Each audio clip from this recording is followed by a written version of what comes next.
Hello programmer, welcome back to another JavaScript tutorial, and this tutorial is about for loop. Suppose I want to print happy birthday for 5 times, then I have to write document dot write happy birthday.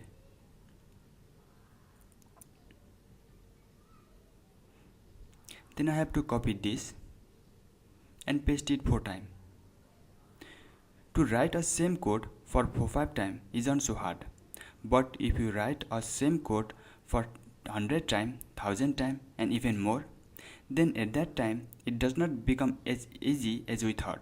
But by using JavaScript for loop, just we have to write that code for 1 time and we can execute that code as many times as we want.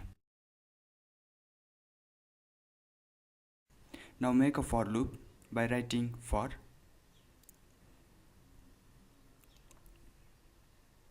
then inside a parenthesis we write a code to tell JavaScript how many times we want to execute the block of code, and then inside a body we write that code, document dot write happy birthday.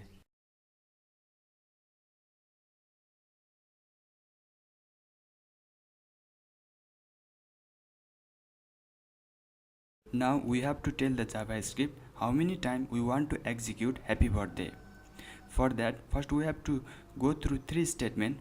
First we declare a variable x equal to 1 and we separate a statement with semicolon, and then give a condition x is lesser or equal to 5. This means repeat the execution of code if the value of x is lesser than 5 or equal to 5. And by using last statement, we can increment or decrement the value of x so that the value of x can range from 1 to 5. And in a previous tutorial, we have learned about increment and decrement operator, which is x plus plus, which means increment the value of x by 1. Now save this, and it print happy birthday for 5 times. Now let's see what is happening here. At first x has value 1, so the condition 1 is lesser or equal to 5 is true and it print happy birthday. Then the value become 2 and again the condition is true, so it print. For 3 condition is true, it print. For 4 condition is true, it print. For 5 condition is true, it print.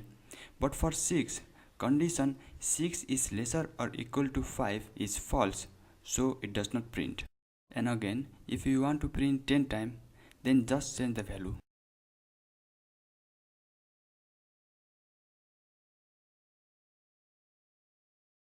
And it print 10 times. And again, if you have to repeat the execution of code for a certain number of time, then at that time you can use for loop. And this much for this tutorial. Subscribe to my channel and hit the bell icon.